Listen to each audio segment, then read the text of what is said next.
everyone, welcome to Bitter Tips, the podcast for editors by editors, where every week we talk to you about different things in the editing community.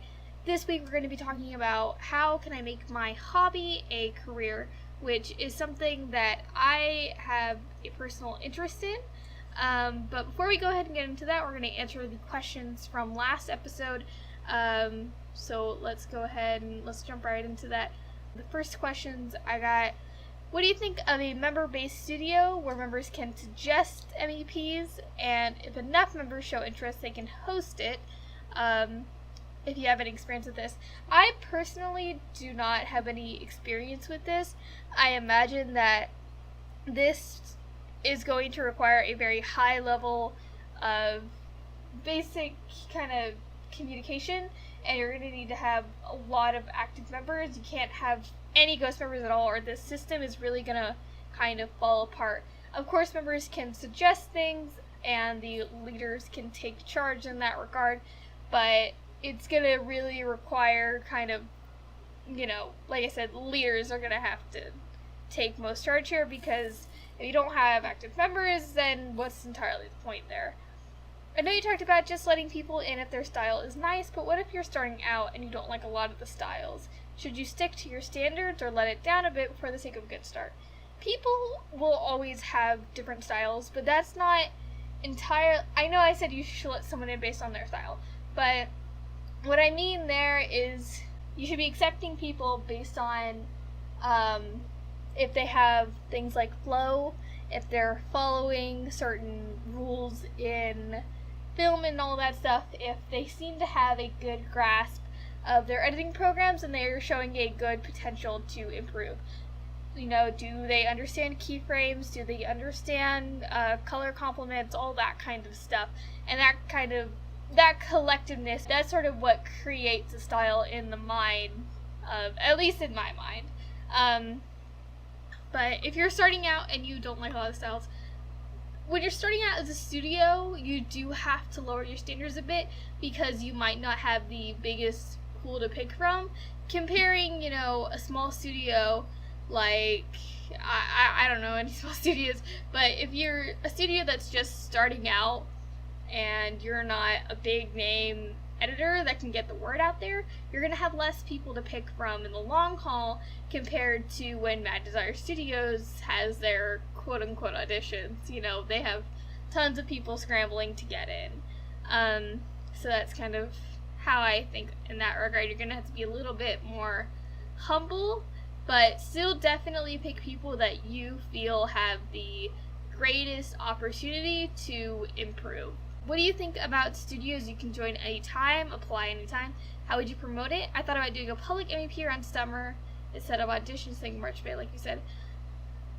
This is something that I've been wanting to do, but it requires a certain level of coordination between those auditioning and those who have to check the auditions, those who have to review them. If you are a studio where you are the leader and you're the only person that looks over that kind of stuff, then, it's not too complicated to go and look at someone one by one whenever you get a free chance. But if you have to have, if you have a 2/3 type voting system and you have a couple people that look at, a channel, then it's going to take a little bit more time.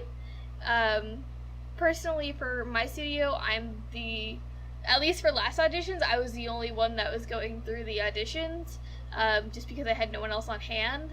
But that's kind of gonna come down to what kind of studio you are, all in all. A way to promote it would certainly be in the description of all your videos. Be like, if you want to join, you can have a link to the form. I can't think of a way that, if you're a studio that does auditions through comments, I can't think of a way that would work out very well. You don't even need to put the link in the description. You can put it as like the posted comment on the video, since that's the thing that you can do now. It's very easy to notice that sort of thing. So there is that. And, you don't want to be all up in people's face about it, because it's like, hey, we're open all the time. You don't need to let people know at the end of all of your videos and whatnot. But that's certainly something that can be considered, especially if you are, say, a smaller studio and you're just looking to have more people join over time, and you don't want to have a lot of ghost members for a while. Would you actually recommend kicking people out because of their style, and how would you go about it? The issue with this is that no matter how this transaction goes down, you're gonna come out feeling like a kicked dog. There's no way to make this easy, because it's kind of like, hey, if you're talking about style, like editing standard, then it's kind of hard to be like, hey, you're not good enough to edit here anymore, because like maybe the standard of the studio has risen over a period of time. It's hard to do because they got it in the first place, but if they're no longer meeting a required standard, then that's really no one's fault. It's just kind of how things have worked out in the long haul. If you're kicking someone out of their because of their style, it's a little bit strange, because I don't mean to sound rude, but it's like, you're the one who accepted them in the first place for their style, so you kind of had to take some accountability into that for yourself, and you have to be careful about that. If you are kicking someone out, you need to be kind of gentle about it. Be like, hey, maybe this is my fault. Never blame the member, because 9 times out of 10, it's not going to be the member's fault that, their editing doesn't meet a certain standard. They're learning at a slower pace than other people might, or they're kind of don't have as much time to edit and to practice. It's just going to be stuff like that you really have no control over anyways. But definitely be kind of careful about it. Explain the situation to them. Don't be just like, hey, I'm kicking you out. Just be like, hey, here's the reasons. I'm sorry about this, and I'm sorry that you don't fit in as a member here anymore. You have to be very careful about it, because like I said, it's not going to be their fault. It's going to be a shitty situation. You're going to feel bad, they're going to feel bad, but in the long run, there's not much that you're going to be able to do about it. Do you think a forum is acceptable if everything is still shared on Skype and updates happen and all that? Yeah, I totally think that is okay. But when a forum is the only way of communication, and you're using a website like, I don't know, like LiveJournal or something, I don't know if people actually use that. That's the problem. People are less likely to check something if they're not constantly getting notifications for it, because it's like, you are not going to be in the loop or any of that. Like, I just got kicked out of a studio, and I know there were about 30 members in that studio, and only 7 people completed the activity check, and I'm like, I didn't even know there was one, because you have a Skype chat, but you're not using it, because you only want people to use the forum, and people don't want to.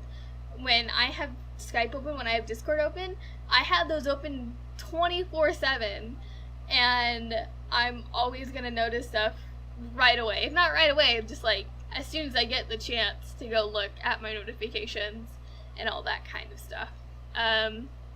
But if you're someone who's balancing it out, then that's fine. Because I know some studios are like, hey, if you don't have Discord, you can join our Skype chat. You don't have Skype, you can join our Discord chat, and you'll get notifications there.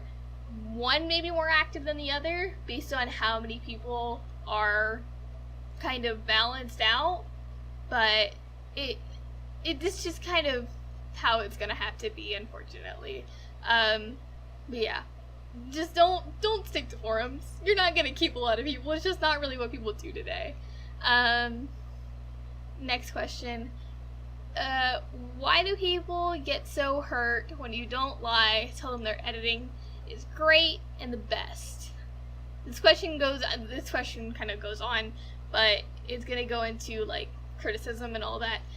Handling criticism is important, but it's also important about how you give it and how people ask for it, because it is something that has to be agreed upon by both people. So if someone is starting out and they're learning and they need encouragement to keep going, then it's good to be like, hey, I really love this, and this about your video.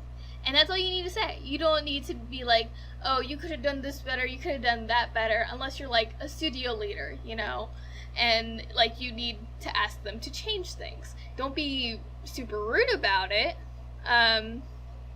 And certainly don't be like, oh my god, this is like, you could have done way better with this, or you could have fit the color scheme better, or you could have fit the timing better. Especially when people aren't asking, and you have to learn to give criticism in the right way. Star and I talked about this already. Unfortunately, Star isn't here right now, but how this basically went down is that Star and I both agreed that you should do kind of the theater criticism, which means for everything that you point out that they could have done better, you have to point out something that they did pretty well. It's a balancing act, There's a proper way to give criticism, and we plan to make a whole thing on that in the future, to talk about it more. But you have to be, willing to give it properly.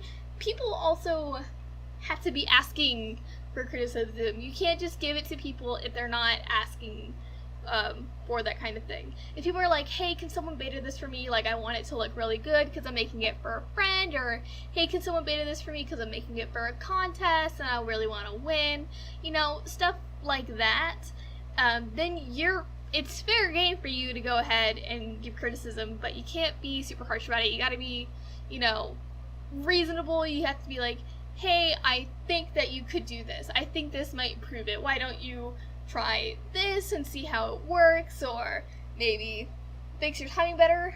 It's all that kind of stuff, It's just a matter of not coming off super harsh and like a dick, all in all. But those are all the questions that were from the last episode. Sorry about missing last Saturday. We did record something, but the audio came out terrible, which was partially my fault, but what are you gonna do, huh? Yeah, that didn't work out well, so I'm gonna try and figure out a system for recording that's a little bit better, but we're gonna go ahead, we're gonna talk about how can you make your hobby of editing into a career. What you need to understand about working in the industry of film and television is that there's all different kinds of jobs that you can do. There's production, there's cinematography, directing, and editor is going to be looking at the post-production business or the filming side of things, depending on who you are. What post-production is going to entail, that's basically all of your editing right there. Post-production is completely removed from any of the filming or on-set sort of things, and when you are post-production in, say, animation, you're basically doing the brunt of the work. But we're going to talk about what all the different jobs do first before I get into post-production. Of course, you have directing, executive director.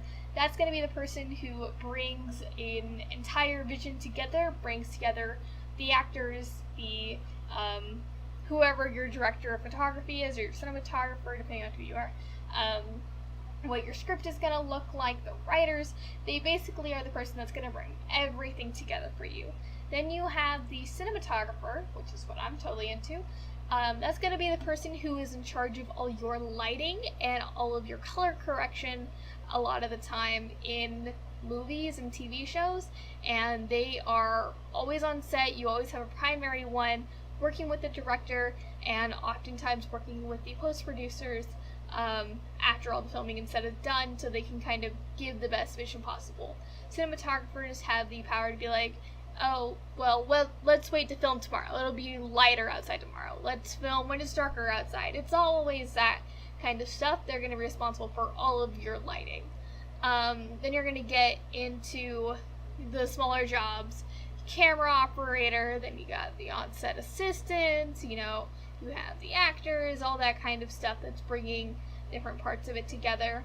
And then you also have the post-production, which, like I said before, post-production is going to be all of your, editing, all of your sound effects. You have, you'll control, like, how a movie should look, and you'll be working with someone that could either be the cinematographer or the executive post-producer or whatever you're kind of doing there.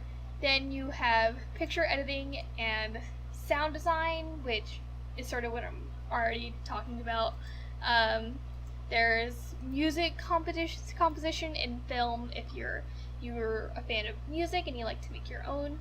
And then you also have producing, and the producers are kind of here to protect the story and is ensuring that it's not sort of falling apart throughout the very long process of production, in a sense. They're here to work with everyone to make sure that this film gets done and it's not lazy and the vision is done correctly. But we're going to get into more what you can do as a post-producer, because a lot of editors are likely to go into that. How can you get an education in these sorts of fields? There are schools out there, primarily private art schools, that can offer you that sort of field of study. There are some public schools that could provide such a thing. This is at least by American standards. So if you're not American, I'm very sorry. I can't provide the best advice in this department. If you are looking at private schools, Savannah College of Art and Design down here in Georgia is one of the top schools you can go to for film, and it's a good place to be because you're in Georgia, which I'll get into more a little bit later. You of course got your schools down in LA. You have the Atlanta Art Institute. There's the University of North Carolina School of the Arts. University of North Carolina School of the Arts is a great place to go because it's relatively cheap, even for out of state, and they have all of their film programs separated into more specified places. So after you finish like a first year film class, you can go into post-production classes, depending on what kind of class you want to go to. So those are some places that you can look at. Of course, a lot of people are going to say, oh, you should go to Full Sail. Full Sail is a for-profit school, so depending on who you are, that may be good for you, it might not be. But I'm not going to get into a whole issue with for-profit schools right now. There is a difference. Whenever you are looking at schools, make sure that you know the difference between a film class and a film studies class. In a lot of liberal arts schools, they will have film studies listed. That's not the same as a film major. Film studies is looking at how how directors use lighting, use camera angles, use all that kind of stuff to create the story. It's basically hard analyzing of movies, and that's not the same as working in them. The sort of most common places that you can work in the industry is going to be, well, everyone of course is going to say Hollywood.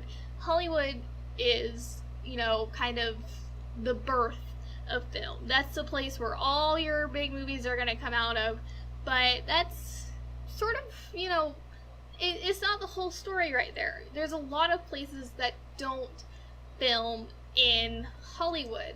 Top places to film movies is going to be Atlanta, Georgia.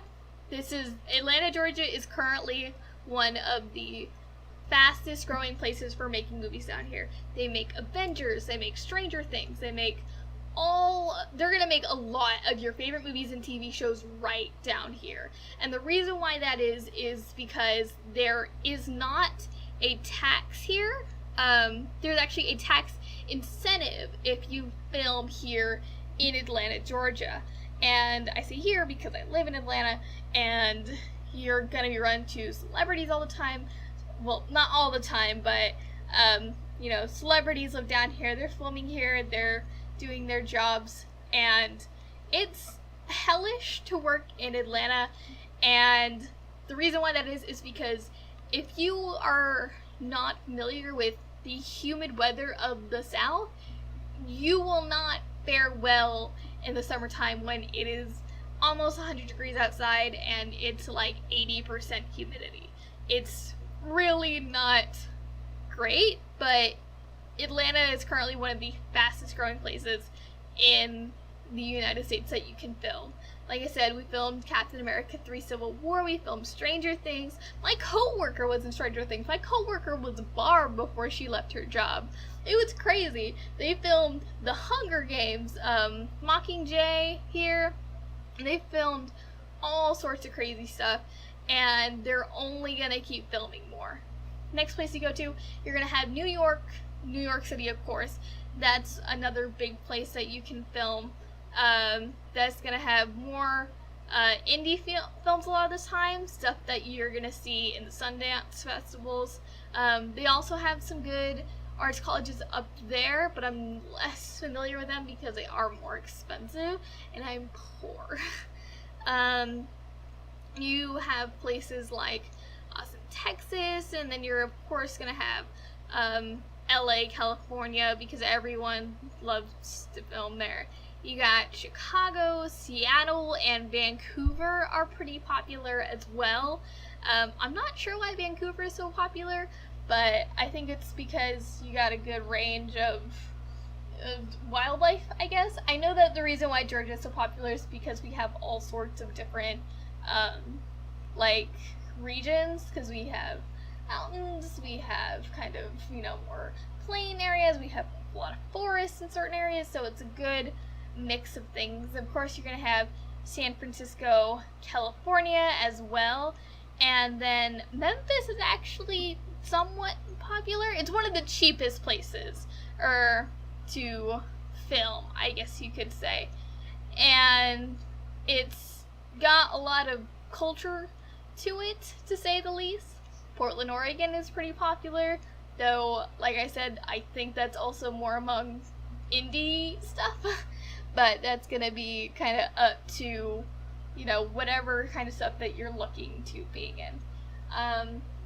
Getting into the industry, I have talked to people who do work in the industry and have a lot of experience into it, and if you are looking to be an on-set person, you will likely have good chances just finding someone who can get you in.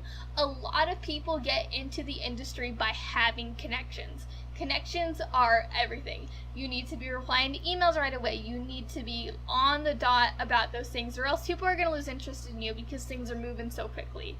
And you are going to be working with people, and you're going to be slowly working your way up the ladder.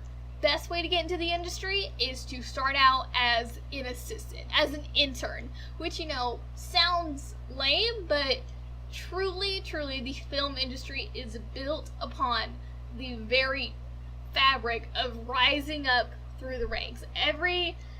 Just about every director is going to be they didn't start directing in the very beginning.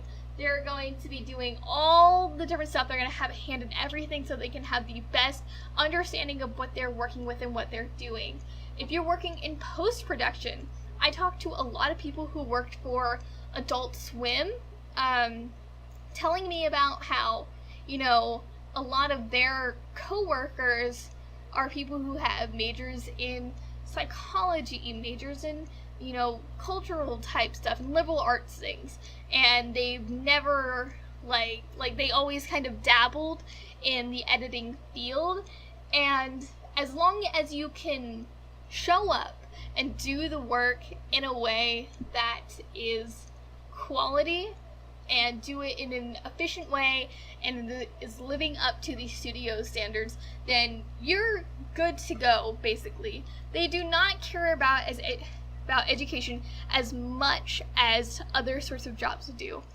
I'm not saying don't go out and get an education. It can certainly help you, because your teachers are likely, depending on where you go, your teachers are more often than not people who are in the industry and have those connections. They can help you get set up so you don't have to go out and do your own. But you can oftentimes find people who are going to be in the industry, and you can email them being like, hey, I'd love to come help out on set sometimes. I'm interested in doing this kind of stuff, but I need somewhere to get started. I have someone who I'm currently in contact with who they're trying to help me get on set next time they're in my area, and it's always that kind of stuff. You just have to keep a constant communication. You have to show interest and you have to show dedication. If you show up and you take care of the work, then the work will take care of you. Now, the workload in a career such as working in film and television is that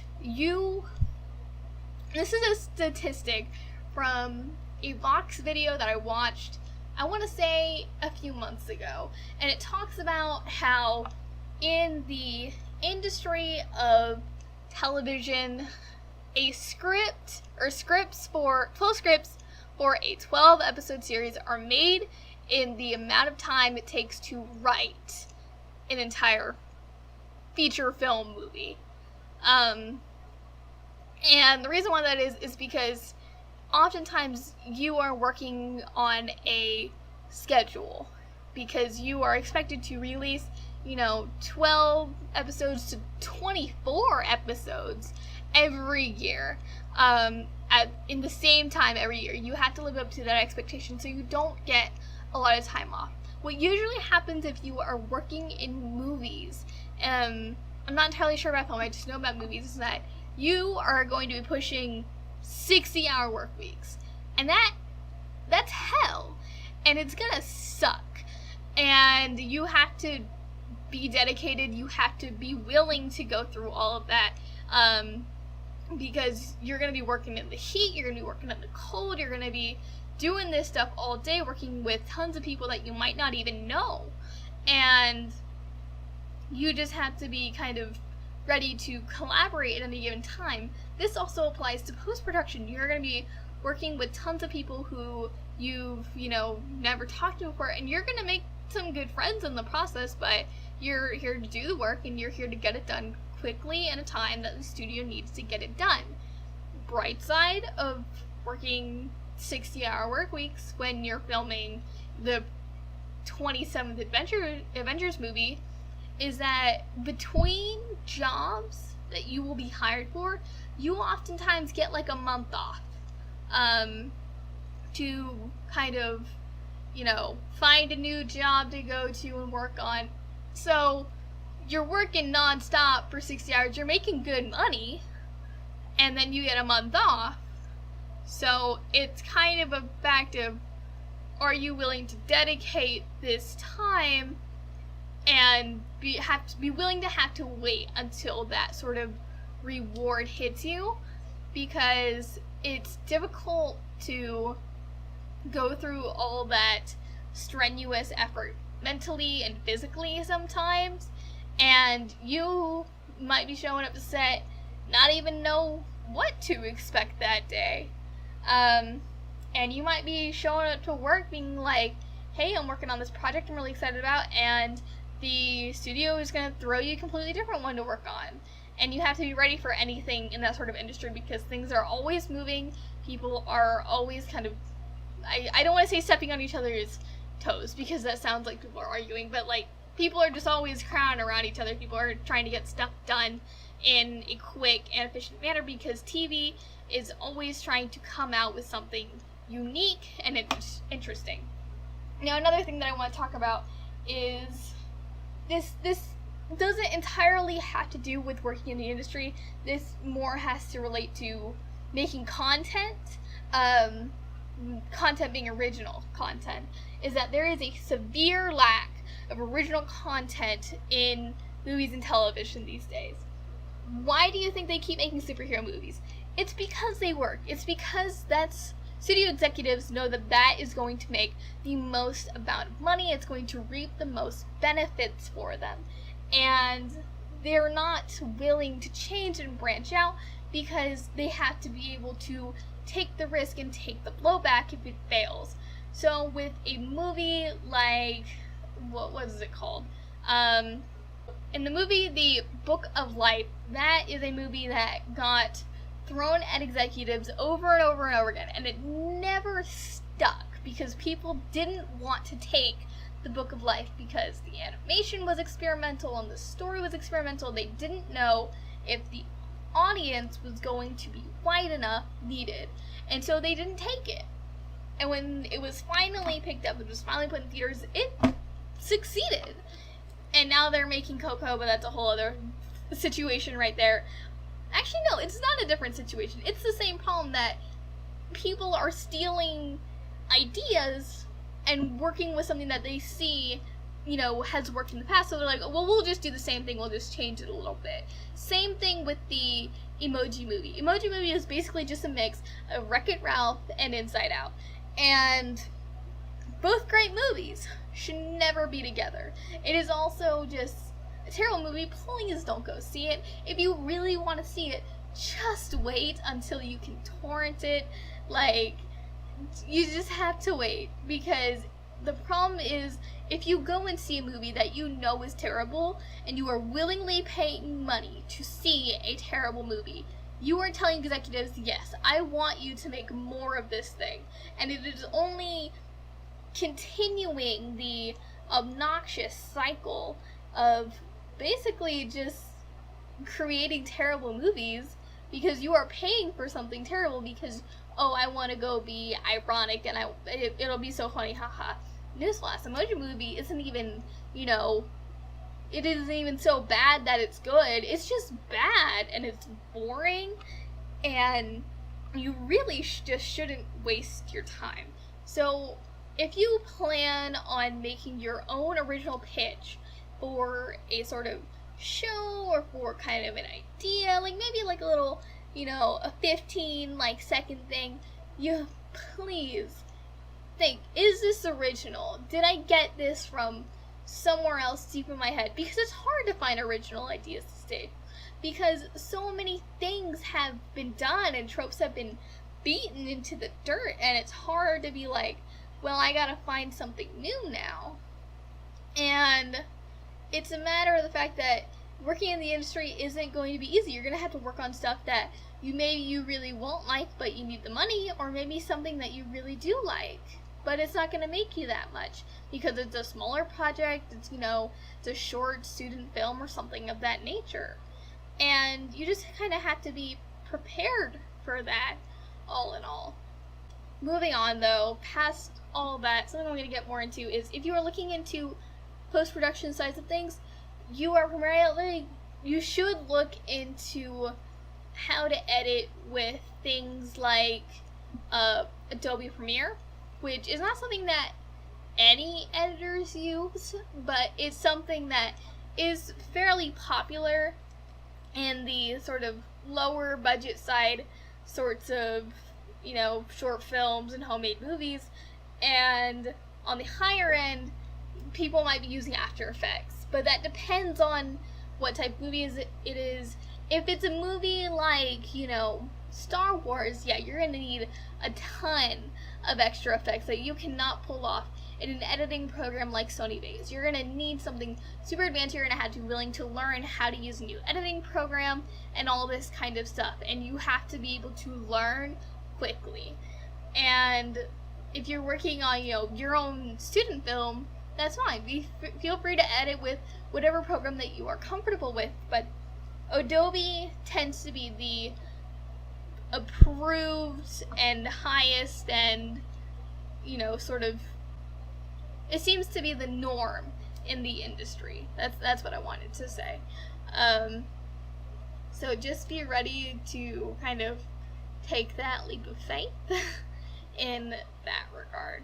But I think that's all the advice I had on getting into the industry and that kind of stuff. If you have any sort of questions about working in post-production, I am primarily focused in production. I've talked to people who work in post-production, but I'm primarily focused in the on-set and filming sort of fields. But if you have any questions at all, feel free to leave them down in the comments and I'll get to them next episode. Thanks for tuning in to this episode of Bitter Tips. Next time, I plan to talk a little bit more about things like editing contests and criticisms and doing betas and all that kind of stuff. So if you have questions for that episode, then do feel free to leave them and I will answer them next episode. Thanks for tuning in, guys. Bye.